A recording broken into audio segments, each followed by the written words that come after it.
Good morning बच्चों, आप सभी का हमारे लेक्चर नंबर 5 में सभी का स्वागत है।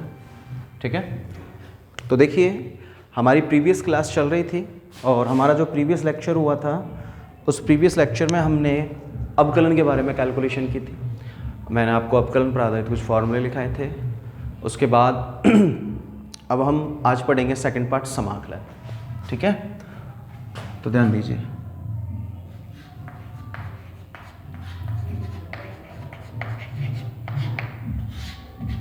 समाकलन बोले तो इंटीग्रेशन, समाकलन आ रही बात समझ में। तो देखो बच्चों, मैंने आपको अब से पहले अवकलन के बारे में जानकारी दी। ठीक है, अवकलन के बारे में हमने पढ़ा। अवकलन पर आधारित मैंने आपको न्यूमेरिकल्स कराए, फॉर्मूले लिखाए, फॉर्मूला डिपेंडेंट मैंने आपको न्यूमेरिकल्स कराए और भी मैंने आपको डिफरेंट टाइप के न्यूमेरिकल्स कराए हैं। लेकिन आज हमारा जो टॉपिक है वो समाकलन है। तो एक चीज़ आप हमेशा याद रखना कि अवकलन जो होता है, अवकलन का जस्ट उल्टा होता है समाकलन। अरे बात समझा, अवकलन तो तोड़ता है बेटा, वो अवकलन तो क्या करता है, तोड़ता है, और समाकलन क्या करता है, जोड़ता है। ठीक है, तो समाकलन का जो शाब्दिक अर्थ होता है वो होता है योग, जोड़ना। तो जैसे ध्यान दीजिए, जैसे मैंने आपको अवकलन के व्यंजक की पहचान करना सिखाया था कि मैंने आपको बताया था कि जिसका अवकलन करना होता है उसका आगे हम क्या लगा, जैसे अगर अवकलन करना है तो हम क्या लगा देते हैं, डी। जैसे मान लीजिए मुझे y का अवकलन करना है और जिसके सापेक्ष करना है उसको हम बट्टे में लिख देते हैं। तो हम पढ़ देते सर y का हम अवकलन कर रहे हैं किसके सापेक्ष, x के सापेक्ष, ऐसे हम कुछ लिखते थे। ठीक है, ये मैंने आपको बताया था। ठीक उसी प्रकार से समाकलन की भी कुछ पहचानें होती हैं। तो आप देखेंगे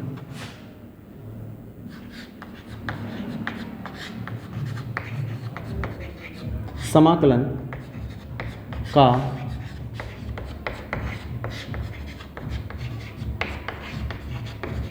प्रतीक चिन्ह,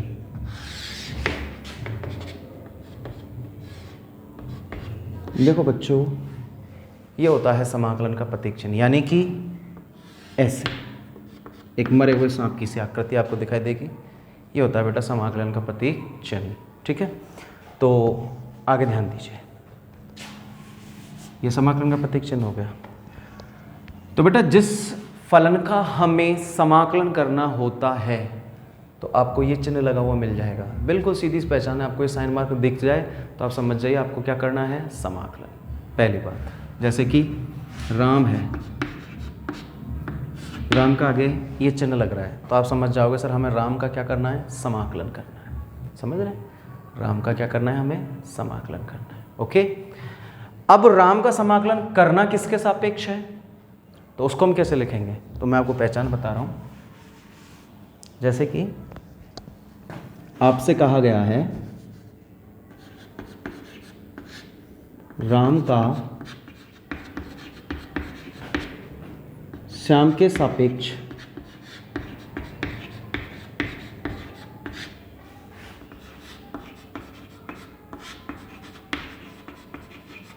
समाकलन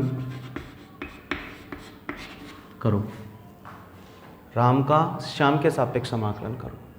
तो बेटा राम का श्याम के सापेक्ष समाकलन, इसको आप कैसे लिखोगे, बेटा क्या हो रहा है, समाकलन। तुमने किसका चिन्ह लगा दिया, समाकलन का। समाकलन हो किसका रहा है बेटा, राम का, तो हमने क्या लिख दिया, राम लिख दिया हमने, राम। ठीक है, तो हमने कहा राम का श्याम के सापेक्ष समाकलन करो, तो क्या हो रहा है, समाकलन, तो समाकलन का चिन्ह लगा दिया। हो किसका रहा है, राम का, तो समाकलन के बाद राम इनटू राम का समाकलन हो किसके सापेक्ष रहा है बेटा, वो श्याम के सापेक्ष हो रहा है कि नहीं हो रहा है। तो जिसके सापेक्ष होता है ना उसको मल्टीपल में लिखते हैं, यानी कि उसके आगे पहले तो क्या लगाते हैं, डी, और फिर उसको लिख देते हैं और दोनों का क्या करा देते हैं, मल्टीपल। तो राम का श्याम के सापेक्ष जो समाकलन है उसको हम कैसे लिखेंगे, समाकलन राम इंटू डी श्याम। तो इसको आप पढ़ोगे कि सर राम कोई फंक्शन है, उसका हम इंटीग्रेशन कर रहे हैं, किसके सापेक्ष कर रहे हैं, श्याम के सापेक्ष। मान लीजिए आपके पास कोई ऐसे पद लिखा हुआ मिल गया आपको, तो इसको आप क्या पढ़ोगे, सर x कोई फंक्शन है जिसका इंटीग्रेशन हो रहा है, किसके सापेक्ष हो रहा है, dy के सापेक्ष। यानी कि जिसके सापेक्ष समाकलन करेंगे वो मूल पद के साथ किस में आएगा, मल्टीपल में आएगा, या मेन फंक्शन के साथ किस में आएगा, मल्टीपल में। अभी पहचान है ना। अब जैसे आपको और मैं पहचान बता देता हूँ, जैसे कि x² इंटू डी एक्स, ये आ गया फॉर एन एग्जाम्पल, ठीक है, ये आ गया x² into d x. x² का समाकलन हो रहा है, आगे समाकलन चल रहा है, किसके रेस्पेक्ट में हो रहा है, x के रेस्पेक्ट में, तो जिसके सापेक्ष हो रहा है वो मल्टीपल में, क्या नहीं। अभी उदाहरण के तौर पर बताया मैंने। वैसे मैं आपको बता देता हूँ, समाकलन सेम फंक्शन का होता है, अगर इसका करेंगे ना x का, तो यहाँ पे क्या होना चाहिए, dx होना चाहिए। अरे बात समझ में, ओके, तो ध्यान दीजिए, ये पहचान हो गई। अब समाकलन का मैं आपको यूनिवर्सल फंक्शन बता रहा हूँ, कि जैसे कि मैंने आपको अवकलन का बताया था कि भाई d/dx x की पावर n से करते हैं, तो हम इसके x की पावर n से करेंगे तो कैसे करेंगे, x अपनी पावर पर, x अपनी जगह पर है, पावर n अपनी जगह पर है, पावर n आगे आ जाता है, पावर n में से कितना घटा देंगे, 1। तो ये फंक्शन होता है अवकलन का। ठीक इसी प्रकार से हम फॉर्मूला निकालेंगे किसका, इंटीग्रेशन का, यानी कि समाकलन का, कि समाकलन का क्या फंक्शन निकल कर आता है। तो ज़रा ध्यान दीजिए,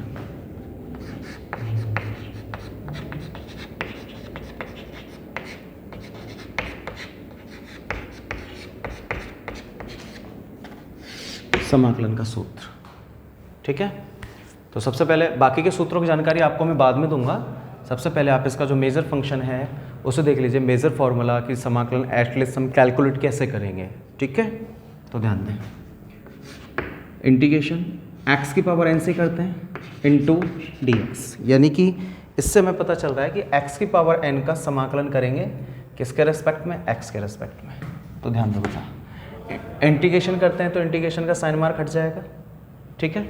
अब कैसे करेंगे, x अपनी जगह पर, पावर n अपनी जगह पर, ओके। पावर n को, अब जो पावर n है उसमें कितना करेंगे, a1 ऐड करेंगे, और जितना हमने पावर में ऐड किया है ना 1, उसका नीचे ऐड करके हम उसको क्या कर देंगे, डिवाइड। तो देखिए x, यानी कि ये मेजर फॉर्मूला है समाकलन का, यानी कि मोस्टली आप जो भी इंटीग्रेशंस कैलकुलेट करोगे वो इसी फंक्शंस के आधार पर करोगे। तो इंटीग्रेशन x की पावर n dx, यानी x की पावर n का मैं इंटीग्रेशन कर रहा हूँ, किसके रेस्पेक्ट में कर रहा हूँ या किसके सापेक्ष कर रहा हूँ, x के सापेक्ष। तो समाकलन करेंगे तो ये साइन मार्क हट जाता है समाकलन का। अब आपके पास क्या है, आपको मैंने समाकलन करना बताया, देखो भैया x अपनी जगह पर, पावर n अपनी जगह पर, पावर n में आपने कितना ऐड किया, 1, और जितना ऊपर आपने ऐड किया उसको नीचे से क्या दे दीजिएगा, उतने का ही भाग दे दीजिएगा। यह बन जाता है समाकलन का फॉर्मूला। आ रही बात समझ में। अब इस पे बेसिस मैं आपको कुछ न्यूमेरिकल करके बताता हूँ, जैसे कि क्वेश्चन नंबर फर्स्ट, ठीक है। कोई क्वेश्चन आपको ऐसा आ जाता है कि इंटीग्रेशन x की पावर 4 dx, नॉर्मल सा क्वेश्चन हमने लिया है कि हमारे पास क्वेश्चन आ गया कि x की पावर 4 dx। तो देखेंगे बेटा, इंटीग्रेशन का साइन मार्क लग रहा है, पहचान क्या हुई है कि भाई इंटीग्रेशन लेना है, यानी समाकलन लेना है किसका, x की पावर 4 का,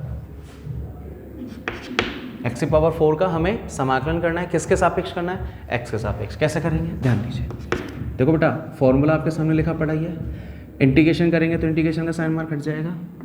अब आप देखेंगे x अपनी पोजीशन पर है, पावर 4 अपनी पोजीशन में, अकॉर्डिंग टू अवर फॉर्मूला जो पावर n है तो यहाँ पे पावर 4 है, पावर में कितना ऐड करोगे बेटा, 1, और जितना आपने ऊपर ऐड किया ना उतना नीचे ऐड करके भाग दे देंगे, तो वही 4 + 1 कितना बन जाएगा, x की घात 5/5, दैट्स द आंसर। तो इसका इंटीग्रेशन क्या हो गया बेटा, ये हो गया। आई बात समझ में। तो इसी बेसिस पर हमने इस न्यूमेरिकल को हल किया है। आ रही होगी बात समझ। कोई क्वेश्चन दूसरा ले लीजिएगा, जैसे कि इंटीग्रेशन 2x की पावर 5 dx, ठीक है, 2x की पावर 5 dx, यानी कि 2x की पावर 5 का हम इंटीग्रेशन कर रहे हैं, किसके रेस्पेक्ट में कर रहे हैं, x के रेस्पेक्ट में। तो देखो बेटा ये दो सांख्यिक नियतांक है, बाहर ले लें इसको, इंटीग्रेशन x की पावर 5 इंटू dx, तो जो कांस्टेंट होगा उसको हम बाहर ले लेंगे, तो 2 कांस्टेंट है, 2 कांस्टेंट को हमने बाहर ले लिया, ठीक है, 2 को बाहर रखा, समाकलन ले रहे हैं, समाकलन का साइन मार्क हट जाएगा, क्या बच रहा है, x की पावर 5, पावर 5 में कितना ऐड किया आपने, 1, जितना ऊपर किया उतना नीचे ऐड करके डिवाइड कर देंगे, तो 2 इंटू x की पावर ये कितना हो रहा है बेटा, 6 डिवाइड बाई 6, 2 से 6 कितने टाइम कैंसिल हो गया, 3 टाइम, तो आपके पास क्या बच रहा है, x की power 6 divide by 3, that's the answer. तो बेटा देखिए इस फार्मूले से रिलेटेड ये वाला फार्मूला, इससे मैंने छोटे छोटे से 2 न्यूमेरिकल करवाए आपको। अब मेरी खुद की इच्छा ये है कि आप एक बार इसका स्क्रीनशॉट ले लीजिएगा, जिससे आपको पता चल जाएगा कि सर ने कैसे लिखे हैं। फिर मैं आपको थोड़े से और इससे अपर स्टैंडर्ड के न्यूमेरिकल्स सॉल्व कराऊँ, तो आप स्क्रीनशॉट ले लीजिएगा।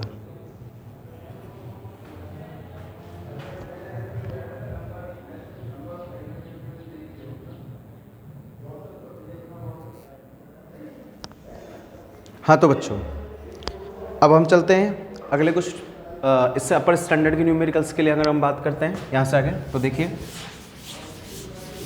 सेम वही है जैसे कि कुछ रूट वाले न्यूमेरिकल्स मैंने आपको डिफरेंशिएशन यानी कि अवकलन में करवाए थे, ठीक है। ऐसे इसमें भी हमें कुछ क्वेश्चंस मिल सकते हैं, तो उनको हम कैसे हल करेंगे ध्यान दीजिए। चलिए चलते हैं, कुछ थोड़े से बढ़िया वाले स्टैंडर्ड के न्यूमेरिकल ले लेते हैं। ओके, तो ध्यान दो। जैसे कि कोई क्वेश्चन आपको मिल गया कि integration under root y, x ही ले लो यार, under root x into d x, ये क्वेश्चन मिल गया। लोअर स्टैंडर्ड से बात करते हैं, तो ये क्वेश्चन मिला है हमें कि अंडर रूट एक्स का आगे किसका साइन मार्क लग रहा है, समाकलन का। तो इससे हमें क्या पता चल रहा है कि रूट एक्स का हमें समाकलन करना है, किसके रेस्पेक्ट में करना है, एक्स के रेस्पेक्ट में करना है। तो बेटा मैंने आपको बताया था कि सबसे पहले आपको रूट खत्म करना पड़ेगा, तो कैसे करेंगे देखिए। इंटीग्रेशन अपनी जगह पर है, लिख दिया मैंने। अंडर रूट एक्स को मैं क्या एक्स की घात 1/2 नहीं लिख सकता, क्या लिख सकते हैं, आप सभी जानते हैं, छोटी क्लासों में आप पढ़ कर रहे हैं। मल्टीपल में क्या चल रहा है, डी एक्स। ओके, अब क्या बन रहा है, यहाँ पे तो ये था कि रूट एक्स का समाकलन हमें एक्स के रेस्पेक्ट में करना है। अब हमने रूट को तोड़ लिया या रूट को हटा दिया तो पावर हाफ में कन्वर्ट हो गया, तो अब एक्स की पावर हाफ का एक्स के रेस्पेक्ट में समाकलन करना है। तो बेटा कैसे करेंगे, नीचे देखिए, समाकलन करेंगे तो इंटीग्रेशन का साइन मार्क हट जाएगा, ठीक है। एक्स अपनी जगह पॉइंट पर, पावर हाफ अपने पॉइंट पर है, अपनी कंडीशन पर है। पावर हाफ में कितना ऐड किया हमने, 1, और नीचे जो ऊपर काम कर रहे हैं उसका नीचे यानी कि इसका जो एडिशन है उसका टोटल में क्या दे देते हैं, भाग, ठीक है। तो देखिए एक्स आधा और एक कितना होता है बेटा, 1.5 ही तो होता है, आधा और एक 1.5 की अगर हम भिन्न मिटाएंगे 3/2 आता है कि नहीं आता है, आता है ना। तो एक्स की पावर 3 डिवाइड बाई नीचे भी कितना आ जाएगा, 3/2। That's the answer. ओके, इस हिसाब से आप इसको जनरेट कर सकते हैं। चलिए और बात करते हैं हम।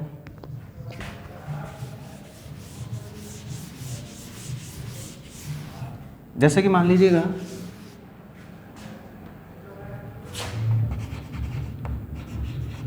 कोई क्वेश्चन आ गया आपके पास,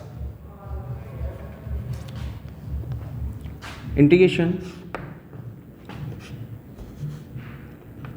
3 अंडर रूट एक्स की पावर 4 इंटू डी एक्स, ठीक है। तो ये कोई क्वेश्चन है आपके पास, तो हमें इसका इंटीग्रेशन करना है एक्स के रेस्पेक्ट में, यानी कि इस नंबर का इंटीग्रेशन हमें एक्स के रेस्पेक्ट में करना है। तो सबसे पहले बेटा 3 कांस्टेंट है, 3 कांस्टेंट को आपने कहाँ ले लिया, बाहर, और इंटीग्रेशन अंडर रूट एक्स की पावर 4 इंटू डी एक्स, ये चल रहा है। तो मैंने आपको बताया है कि जैसे ही कोई रूट वाला नंबर आपको मिले, चाहे वो डिफरेंशिएशन हो या इंटीग्रेशन हो, वैसे नॉर्मली कोई फ़र्क भी नहीं पड़ता, लेकिन हमें वो रूट हटा दें तो ज़्यादा ठीक रहेगा, है ना। तो हमें हटा देना चाहिए। तो आपको देखना है यहाँ पर अकॉर्डिंग टू अवर न्यूमेरिकल, आप देख रहे हैं कि रूट एक्स पर पावर कितनी है, 4। तो आपने लोअर स्टैंडर्ड में पढ़ा है, 9-10 क्लास में आपने खूब सारे मैथमेटिक्स पढ़ी, तो आपके सर ने आपको बताया होगा भैया कि जिस संख्या पर जितनी पावर होती है, जिसको हम बोलते हैं घात, आ रही बात समझ में, तो जिस संख्या पर जितनी घात होती है उसका मतलब होता है कि उस संख्या का उतने ही बार क्या करा दीजिएगा, गुणा करा दीजिएगा या मल्टीपल करा दीजिएगा। ये तो बात आ रही है। तो इसको हम कैसे लिखेंगे, इसको हम ऐसे लिखेंगे, इस 3 इंटीग्रेशन, तो आप देखेंगे रूट एक्स पर पावर कितनी है, 4। तो इसका मतलब क्या हुआ कि रूट एक्स का 4 टाइम मल्टीप्लाई कीजिए, ठीक है। तो कैसे लिखेंगे, root x into root x into root x into root x, और किसके सापेक्ष समाकलन कर रहे हैं हम, एक्स के सापेक्ष। ओके, ठीक, बराबर 3 इंटीग्रेशन। अब आपको पता है, मैंने जैसे इससे पहले वाला आपको न्यूमेरिकल सॉल्व कराया था कि अगर हम रूट को हटाएंगे तो पावर हाफ आ जाएगी। तो एक्स की पावर हाफ इंटू एक्स की पावर हाफ इंटू एक्स की पावर हाफ इंटू एक्स की power half into d x. अब आप देखिएगा, एक ये पेयर बन गया, एक ये पेयर बन गया। अब आप जानते हैं कि आधार समान होता है तो बेटा घातें जुड़ती हैं, यहाँ पे भी आधार समान है, घातें जोड़ेंगे।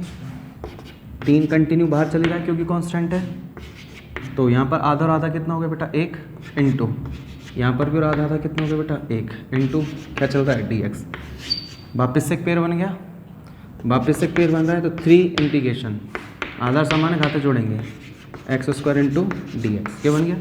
इस संख्या को ऊपर उठा लाइए, ये जो आपके पास फलन बन रहा है इसको ऊपर उठा लाओ कि 3 integration x square into d x. Okay, यहाँ के बाद ये तो बच रहा है आपके पास, इसको आप यहाँ ले आए। अब आप इसका आसानी से समाकलन ले सकते हैं। तो देखिए समाकलन लेते हैं, 3 तो है ही है, समाकलन लेंगे, इंटीग्रेशन का साइन मार्क हट जाएगा। अब देखो बेटा x अपनी कंडीशन पर है, पावर 2 में f1 ऐड किया, नीचे 2 + 1, ठीक है। तो 3 इंटू एक्स की पावर 3 डिवाइड बाई 3 से 3 कैंसिल हो गया, तो आंसर कितना रहा बेटा x की पावर 3। यानी कि ये जो क्वेश्चन था इसका जो आपने इंटीग्रेशन निकाला है वो आपके पास ये निकल कर आता है।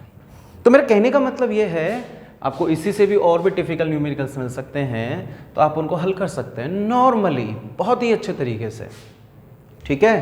तो ये मैंने आपको देखो नॉर्मल क्वेश्चंस वाले बता दिए, रूट वाले बता दिए। हो सकता है यहाँ पर आपको पावर जैसे माइनस में मिल जाए, जैसे कि मैं आपको बताता हूँ एक न्यूमेरिकल करके। जैसे कि मान लो कोई क्वेश्चन मिल गया कि इंटीग्रेशन x की पावर -2 इंटू डी एक्स, इसका समाकलन करना है। तो नॉर्मली है, इंटीग्रेशन करेंगे, इंटीग्रेशन साइन मार्क घटेगा, x की पावर -2 + 1 डिवाइड बाई -2 + 1 कितना बचेगा -1 डिवाइड बाई -1 है, -1 है तो इसको मैं क्या लिख सकता हूँ, इसको मैं लिख सकता हूँ 1/x, और ये -1 है तो क्या आ जाएगा -1/x। That's the answer. Clear? तो -2 माइनस में पावर हो तो भी कोई दिक्कत नहीं है, यानी पैटर्न सेम यही रहेगा। यानी कि आप इस फॉर्मूले के अकॉर्डिंग इनको क्या करेंगे, शॉर्ट आउट करेंगे। तो देखो बच्चों, ये मैंने आपको कुछ न्यूमेरिकल करके बताएं। सबसे पहले मैंने आपको समाकलन का प्रतीक चिन्ह बताया। समाकलन वाले जो क्वेश्चंस उनकी पहचान कैसे करोगे कि किसका समाकलन कर रहे हो, किसके सापेक्ष समाकलन कर रहे हो, वो सब मैंने आपको बताया है। जैसे कि x की पावर n का आगे साइन मार्क लग रहा है समाकलन का, तो हम समाकलन किसका कर रहे हैं, x की पावर n का। किसके सापेक्ष कर रहे हैं, dx, यानी कि जिसके सापेक्ष करते हैं वो d लग के कहाँ होता है, मल्टीपल में, यानी कि गुणा में बैठा होता है साइड में ही, ठीक है। फॉर्मूला ये होता ही है। कैसे कैसे न्यूमेरिकल हल किया जाता है वो मैंने आपको बता दिया है।